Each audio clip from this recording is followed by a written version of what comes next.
प्रेमच आवडतं. बाकी किती सोनं जरी असलं तर देवाला सोनं देखील सारखं होत नाही. त्या गोडाशी प्रेमच नसेल तर त्याची किंमत देवासमोर. देवाला फक्त प्रेम आवडतं. विठ्ठला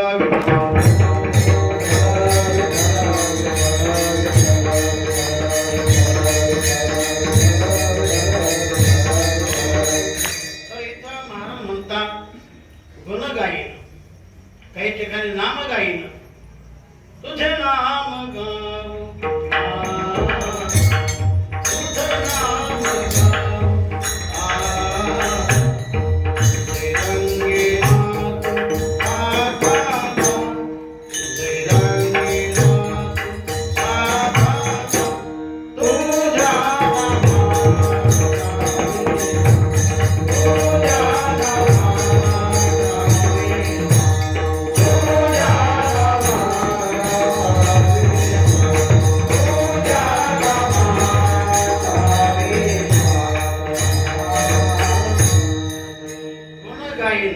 नाम गायन दोन्ही गा.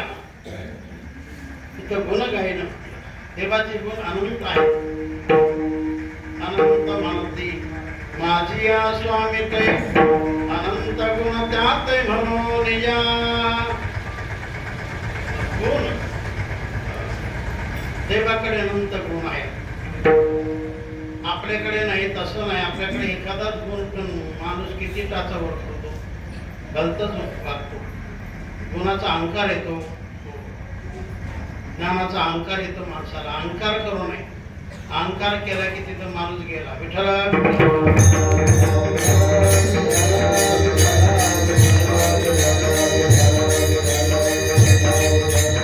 अहंकार केला तर देव झाला, अहंकार केला तर डायरेक्ट खाली गेला. त्याला स्थानच नाही. माणसाला अहंकारच वर करतो. अहंकार गेला तर माणूस देवरूप होतो. अहंकार केला तर पशुरूप होतो. आपल्याला पशु व्हायचं नाही, आपल्याला देव व्हायचं. विठ्ठला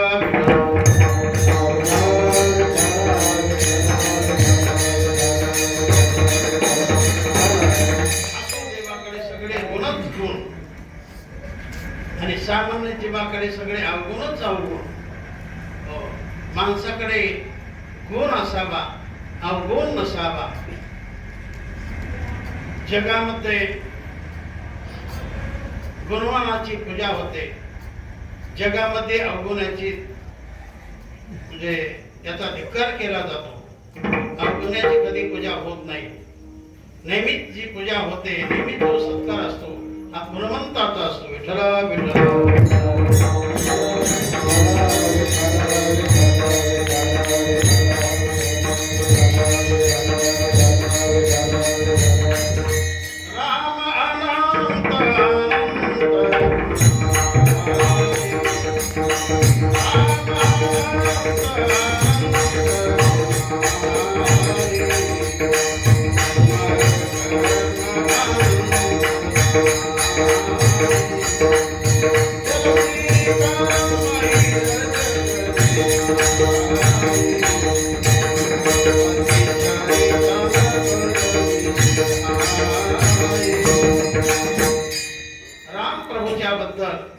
रामचरित मानस ग्रंथामध्ये म्हटलेलं आहे की रामाकडे अनंत असे गुण आहेत आणि ते गुण गाणारे मोठमोठे देव देखील आहेत.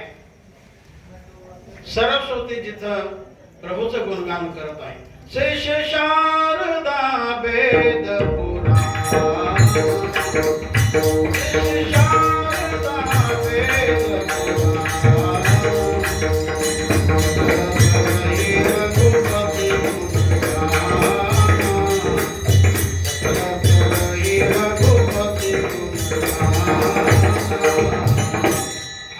जेवढं नामाचं पुण्य आहे तेवढंच गुणाचं देखील पुण्य लागतं. विठ्ठला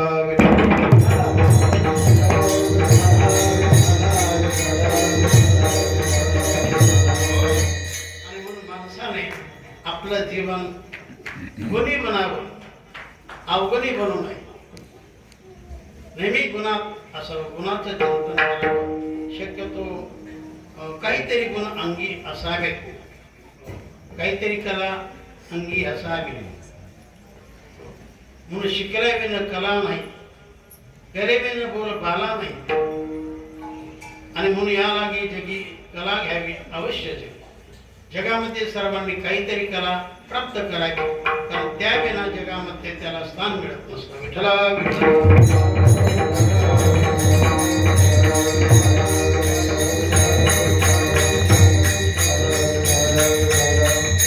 कला म्हणजे गुणाचं स्वरूप आहे. कलेने मनुष्य प्रसिद्ध होतो, सर्वांच्या अंतरी जाऊन बसतो.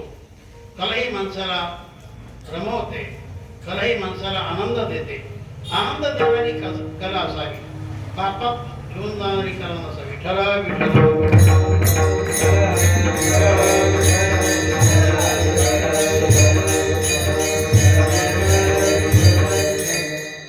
देवाचे गुण अनंत आहेत, पण त्या अनंत गुणामध्ये देवाचे प्रसिद्ध जगप्रसिद्ध गुण फक्त 6 आहेत. त्याचं वर्णन ज्ञानेश्वर माऊलीने केलेलं आहे. ऐका, इकडं लक्ष द्या, असं मी म्हणत नाही, माऊली म्हणतात. माऊली म्हणतात, ज्ञानेश्वरी म्हणते, ऐका, यशस्वी औदार्य, ज्ञान वैराग्य ऐश्वर्य, हे 6 गुणवर्य वसते जैथ, म्हणून तो भगवंतो. पहिला गुण देवाचा यश नावाचा गुण आहे. हा देवाचा नैसर्गिक गुण आहे, अंगभूत गुण आहे देवाकडे. देवाने कुठं जाऊन ते प्राप्त केले असं नव्हे. देवाच्या अंगभूत स्वयंभू हे देवाचे गुण आहेत. हे 6 गुण. 6 गुणात देवाचं जीवन नाही, अनंत गुणात देवाचं जीवन आहे.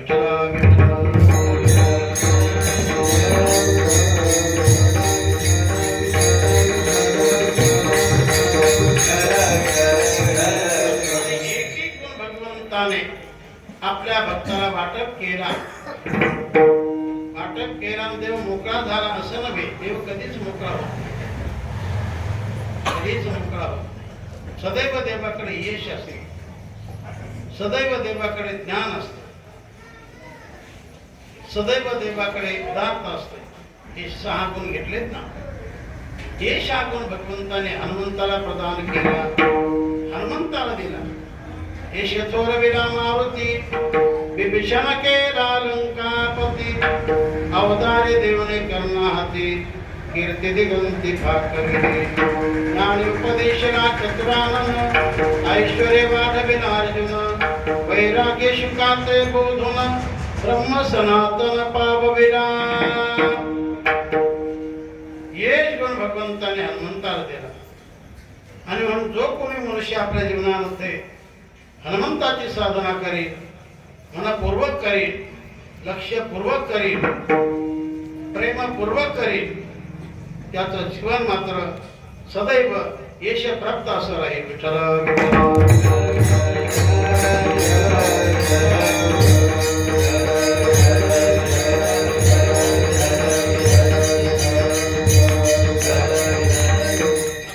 या गुणाच्या बद्दल महाराज बोलतात, गुण गायीन आवडी, गुण गायीन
माझी सर्व जोडी.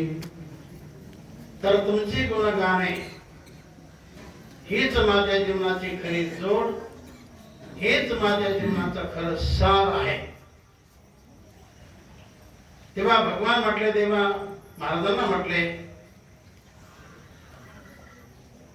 एवढंच का म्हटले नाही, आणखी काय त्याचं चिंतन महाराज अभंगाच्या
संत संगधे सदा. अर्थात देव म्हणाले असावेत की महाराज की जीवन म्हटल्यानंतर संपत्तीची गरज आहे, धनाची गरज आहे, आणि जीवनाचा उद्धार होण्यासाठी पुरेपूर खरा आनंद प्राप्त होण्यासाठी मुक्तीची गरज आहे. पण महाराज म्हणतात, देवा जरी तुम्ही देत असाल पण ते तुमचं मला नको आहे, मला ही मुक्ती तुमची मुक्ती नको. मुक्ती म्हणजे खाण्याची नुक्ती नाही, हो, मुक्ती म्हणजे आनंदच. मुक्तीचे प्रकार तसे चार आपण ऐकतो, सलोकता, समीपता, सरूपता आणि साहित्यता. तसे मुक्तीचे म्हणा मोक्षाचे चार प्रकार आहेत. सलोकता मुक्ती म्हणजे देवाच्या लोकात आपण जाणे.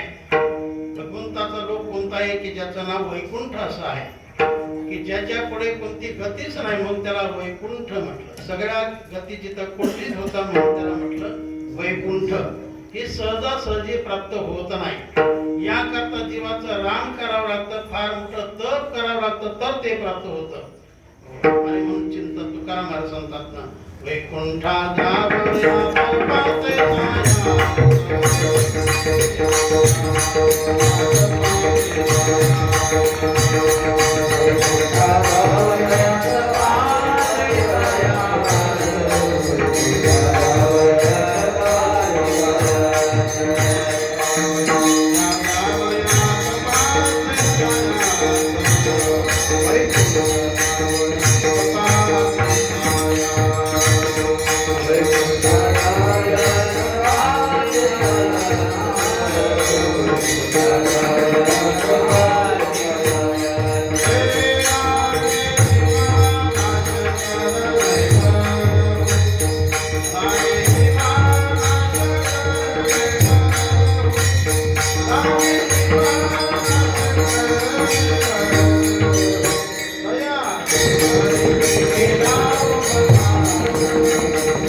करणे फार मोठा आटापिटा करावा लागतो, फार मोठा कष्ट, फार मोठं तप, आणि नंतर ते मिळत असतं वैकुंठ.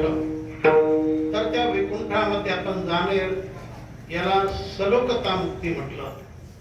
अगदी देवाच्या जवळ जाऊन राहणं विष्णू परमात्म्याच्या, त्याला समीपता मुक्ती म्हटलं.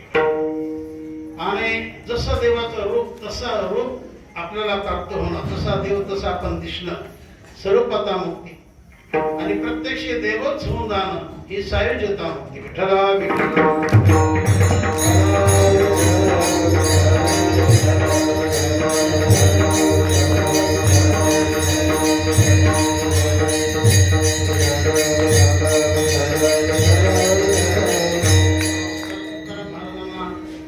मुक्ती अवस्था नैसर्गिक प्राप्त होती. त्यांना कष्ट बंधन त्यांनी जीवनामध्ये धरलं नाही. त्यांचे सगळे बंधन तुटून गेले होते. त्यांना कसलाच मोह नव्हता, कोणतीच अपेक्षा नव्हती. ते निरपेक्ष जीवन जगणारे होते. याकरता महाराजांनी घराचा त्याग मनापासून केला. जे मनात संसार नाही धरला त्याने देवच धरला, म्हणून त्यांना देव प्राप्त झाला.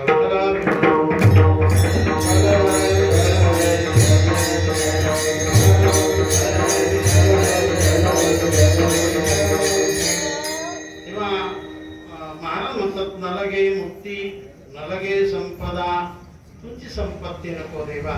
कारण संपत्ती माणसाला नादी लावते आणि कुठंतरी घेऊन जाते.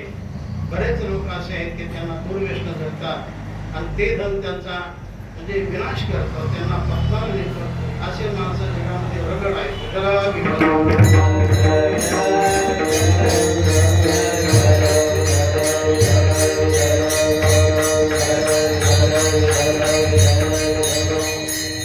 माणसाने आपल्या संपत्तीचा वेळ चांगला करावा, चांगल्या ठिकाणी खर्च करावा, त्याचं दान करावं, अन्नदान करावं, वस्त्रदान करावं. अनेक दान आहेत, कोणतं तरी दान करावं. त्या अर्थाची सफलता होते आणि आपण चांगल्या गतीला जातो.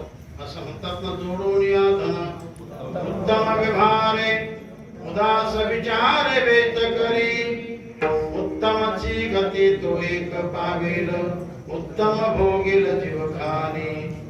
चांगल्या ठिकाणी म्हणून माणसाने दान केलं तर चांगल्या स्थानाला तो प्राप्त होतो, चांगल्या गतीला तो जातो. ज्याला चांगल्या गतीला जावं असं वाटत असेल त्यांनी आपलं जीवन चांगल्या कामी खर्च करावं, आपलं धन चांगल्या कामी खर्च करावं, परमार्थामध्ये खर्च करावं.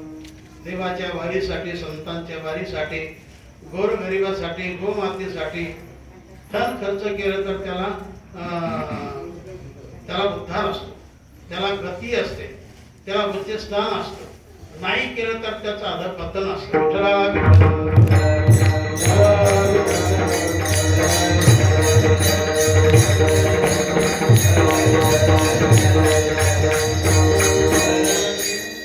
संपदा संत संग दे सदा. आणि जीवनामध्ये मला संताची संगती हवी. कारण संताची संगती ही देव प्राप्ती करून देणारी असते आणि दुर्जनाची संगती ही नरक प्राप्त करून देणारी असते. नरक म्हणजे दुःखच आहे आणि संत संगती म्हणजे सुख आहे.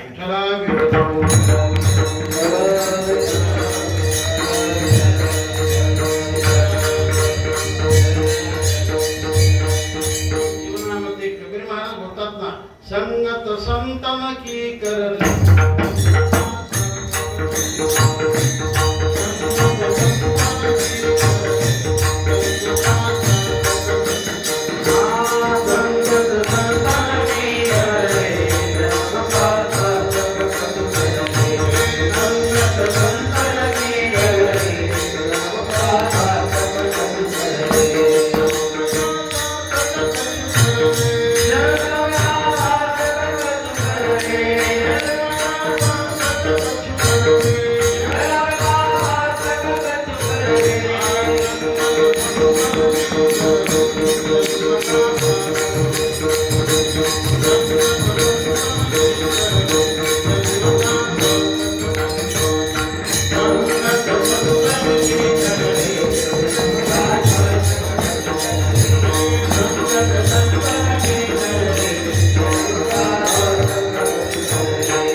वाईट संगती केली तर जीवनाचा अधःपतन आहे. मग संगती करताना सज्जनाची करा, दुर्जनाची नको. मोठ्याची करा, छोट्याची नको. पण आजकाल कोण मोठा तर ज्याच्या खिशात झाल्या भरपूर नोटा. पण खरा मोठा तोच आहे की जो लोकांच्या जगाच्या चांगल्याच्या कामी पडतो, तो जगामध्ये सर्वात मोठा. विठ्ठला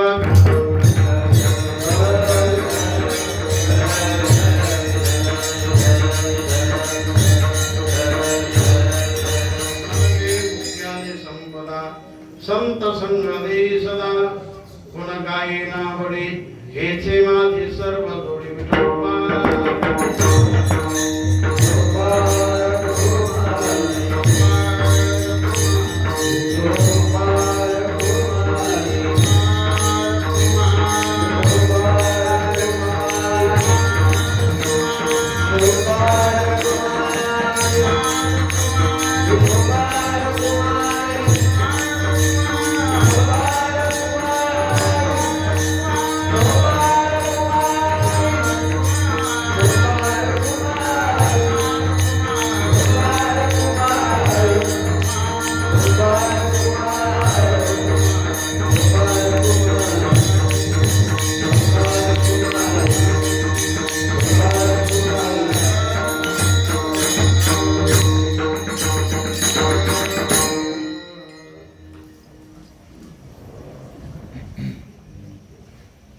नलगे मुक्त्याने संपदा, संत संग दे सदा. नेहमीच मला संतांची संगती आहे. आता ते तुमचं आमचं वगैरे पत्र आहे असं जर आपण केलं तर ते कसे झाले तसं आपणही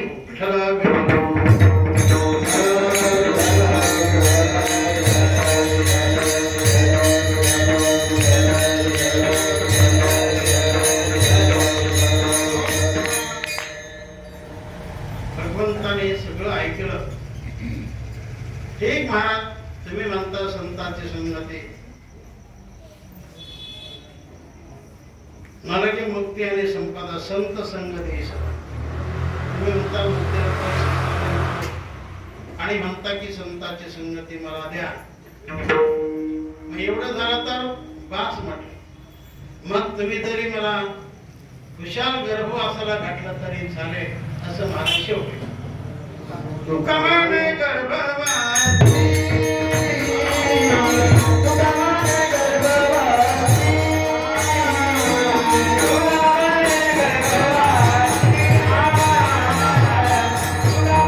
गर्भवासी, तुका माने गर्भवासी, तुका माने गर्भवासी, तुका माने गर्भवासी, तुका माने गर्भवासी.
कोण गाये नावडे हेची माझी सर्व जोडी. महाराज म्हणतात की देवा असं जर झालं माझ्या जीवनामध्ये संतांची संगती मिळाली तर मी माझ्या जीवनामध्ये तुम्ही मग असं केलं तरी चालेल, अर्थात गर्भवासाला घातलं तरी चालेल, मी सहन करायला तयार आहे. गर्भवास म्हणजे सुख नसून दुःख आहे. 9 महिने आईच्या उदरामध्ये राहावं लागतं, भयंकर त्या ठिकाणी दुःख असतं. विष्टाले चौकडे नाके तोंड एकमेकडे, गर्भवासाचे दुःख गाडे कोणाकडे सांगावे. मातेच्या उदर कोरे व विष्टीच्या दातारे, उकडून नवमासोरे जन्म जन्म मरते. असं दुःख सहन करावं लागतं. महाराज होतात ते देखील करेल. असं जर केलं तू काय म्हणे गर्भवासी कशा मी ते सहन करेन, पण तुमचं नाम मात्र मी घेणार. गुण गाये नावडी हेचे माझी सर्व जोडी असो. तेव्हा हा जागराचा दिवस आहे, शेवटचा दिवस आहे.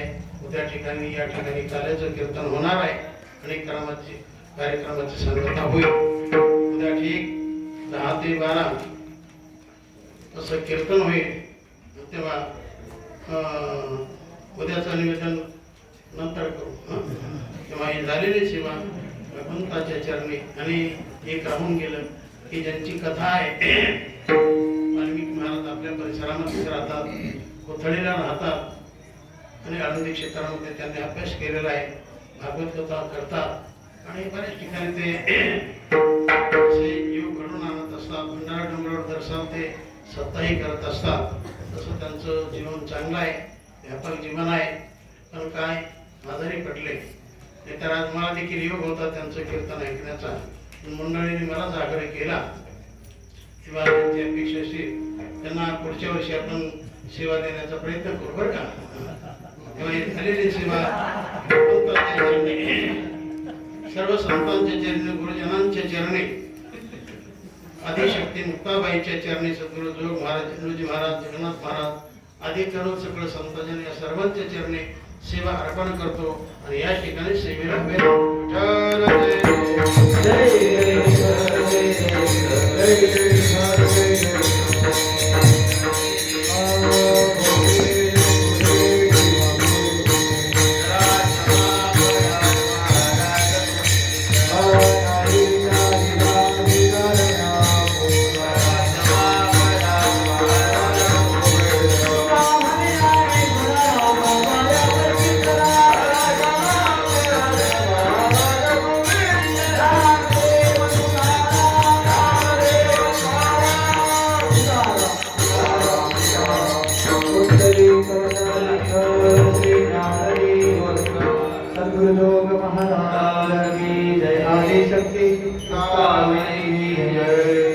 उठू नका 2 मिनिटं फक्त 2 मिनिटं उभं बसून राहा.